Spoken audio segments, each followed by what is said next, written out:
Hello boys and girls, welcome to English Literature for Grade 7. I'm your teacher, Sir Jared McFoy, and it is my task today to give you an overview or an introduction into what English literature is really about. Are you ready? Let's explore. Now, what is literature? I want you to think about that question for a few seconds. What is literature? Now, literature refers to pieces of writing. A broad outlook will classify all written works as literature. And I want you to think about that. A broad perspective will look at literature as a combination of all written work. Now, the subject English literature, or English B as we say for short, is the study of such written pieces which are carefully considered for their literary merit. So within any written piece of work, when you study it closely, there is value in it. Now, reading is exciting. Do you like reading? For me, I find reading to be so exciting. I love picking up a new book and diving into the world presented to me by the writer. And I want you to know today that reading is exciting. Reading is also entertaining. When we read a body of work, it can be funny, it can make us a little sad, we can learn something, it can create that interest. And that's why for me, I always encourage persons to read materials that talk about things that you like. So if you like cars, there are many books about cars. If you like the idea of traveling, there are many books about traveling. If you love food, there are books about food. Now, reading transports you. And I just talked about if you like traveling. Now, let me tell you something. We are in Guyana, and we can read a book about a child in China, a child that lives in the United States of America, a child or an adult that lives in Taiwan. So the thing with reading is that we can be in one place, but learn about a country so many miles away from us. Reading also builds empathy. What it builds? Empathy. So I can be reading about someone's experience, and although I have not necessarily experienced what they have experienced, I can feel that emotion for them. I can understand where they're coming from. So reading, what it helps to do, it builds empathy. Reading, it also gives new experiences. So as you read, let me tell you, it will broaden your perspective and it will add experiences to your life. So I encourage you to read a book today. Now, today's quote is from none other than Mr. Richard Steele, and it reads, "Reading is to the mind what exercise is to the body." Let me say that again. Reading is to the mind what exercise is to the body. And that's a quote from Mr. Richard Steele. Now let's talk about, when we're looking at literature, this word will come up a lot, and the word is genre. Now, genre is a French word which refers to a distinctive type or category. In other words, genre involves style, form, and content of writing based on a theme. I'll say that again. Genre involves style, form, and content of writing based on a theme. Now, in literature, we have three genres. Now let's look at the first one, prose. Now with prose, we can have fiction. So sometimes you'll hear persons talk about prose fiction. And then we also have non-fiction. Now when we talk about fiction, the world is imaginative, or another term that we'd use, made up. For example, when we think about the Harry Potter books, that's fiction. Now when we talk about non-fiction, it talks about works of art that are factual. They're rooted in the truth. For example, newspapers. And we know if we read the newspapers, we can keep up to date with current affairs. Now let's look at the other genres in literature. You have drama and you have poetry. And drama and poetry can also be seen through the fictional lens. Drama and poetry. Now, fiction, like I said earlier, is a story that did not actually happen in real life. It's imaginative. When it comes to reading on the different themes, you have fantasy.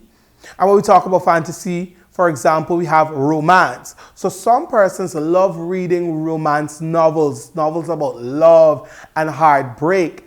You also have, under fantasy, adventure. It reminds me of this novel, Robinson Crusoe. You have realistic as a theme, where they are works of art, they're books that are historical, they're books that deal with persons' personal issues. You call them memoirs. You have works of art that cover folklore, works of art that cover science. For example, under science, you have mystery and thrillers. Now, when we speak to non-fiction, something that actually happened, we have biography, autobiography, narrative, newspapers, periodicals. So one thing that you'll find, whether it be fiction or non-fiction, is that some persons will create a story.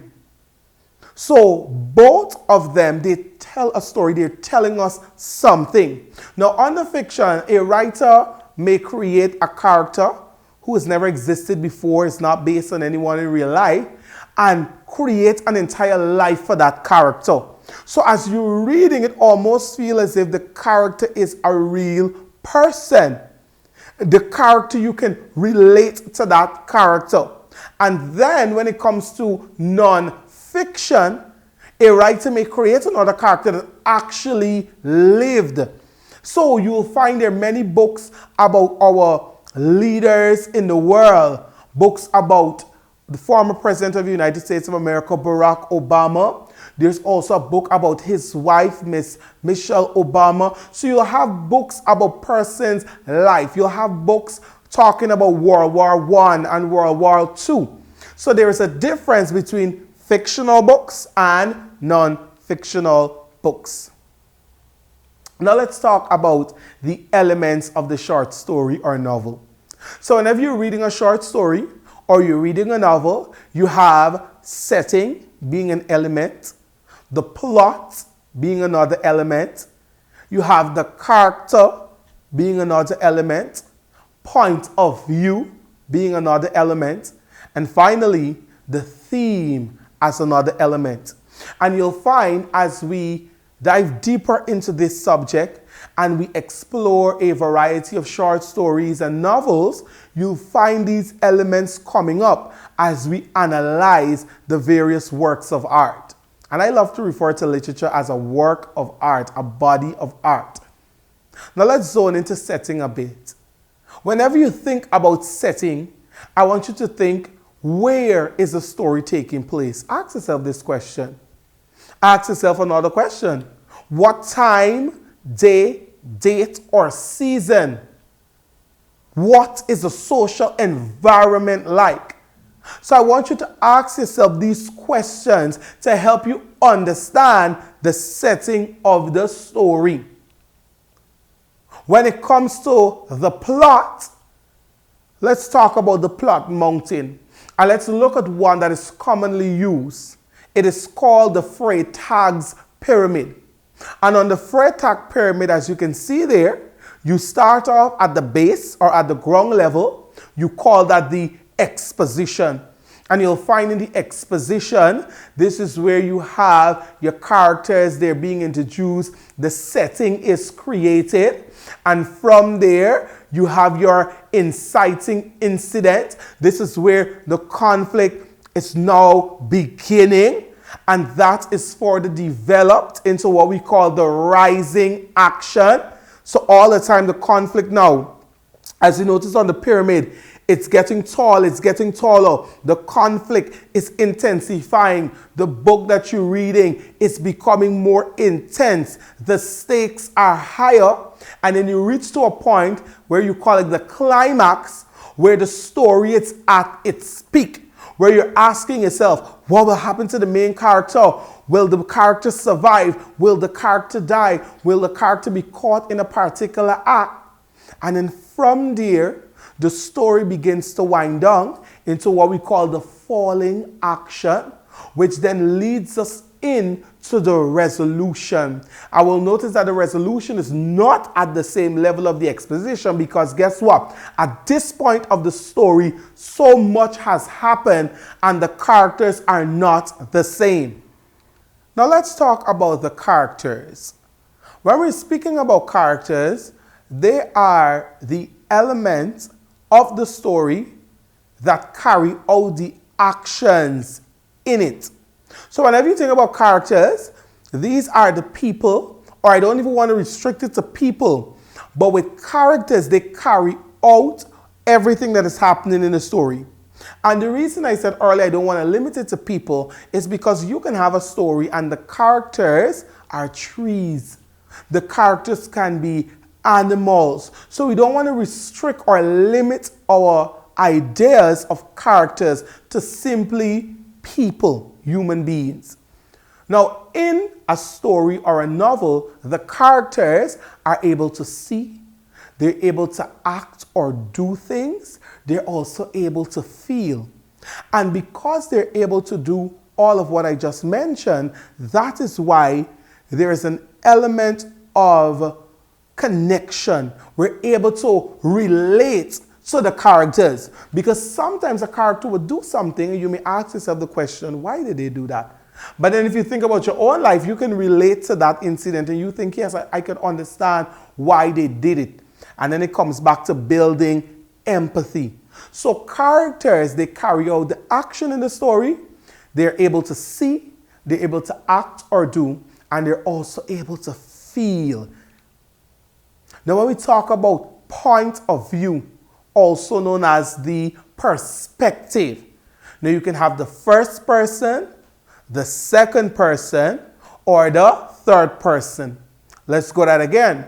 You can have the first person perspective or point of view, second person perspective or point of view, and the third person perspective or point of view. Now, with the first person perspective, the character is speaking about something that they actually experience. So let's say I went to the market with my mom and my friend asked me, what did you do yesterday? I would now relate that experience that I had firsthand, which would make it first person perspective. And you'll find a lot with this perspective, the personal pronouns are used. I, me, for example. Now with the third person perspective, this is where someone who is on the outside. So let's say I witnessed two persons get married, Jane and John. I was at the wedding and my friend asked me, how did you spend Saturday? Now, I would be able to relate the wedding that I witnessed last Saturday from a third person perspective because I am now telling what I saw happen. Now with the second person perspective, this is where you have, and let me show you one way that you're able to identify it, you will find that the narrator is speaking directly to you, the reader, to you in the audience. So you will find the word you, Y-O-U, being commonly used. Now with the second person, a lot of texts do not use the second person. So when you are reading, most times you'll find that the narrator, the perspective, comes across either from first or third. I'm not saying that the second person perspective is not used at all. It is, but commonly writers capitalize on either the first person perspective or the third person perspective. Now let's talk about theme. Now theme is defined as a main idea or a message about people, life, and the world. An underlying meaning of a literary work. It is what the author wants us to learn. So let's say we have a story about Sherry and Jane. And Sherry notices that Jane does not bring lunch to school. So Sherry starts bringing lunch for Jane. Now right there, we see that Sherry is caring for Jane. And she is so caring that she starts to share. Now that may be the underlying theme or the underlying themes that the author wants to convey to us. The themes, namely sharing, caring, love for one another. So whenever you are reading a story or a novel, I want you to pay attention to the underlying message or the messages contained within this body of work.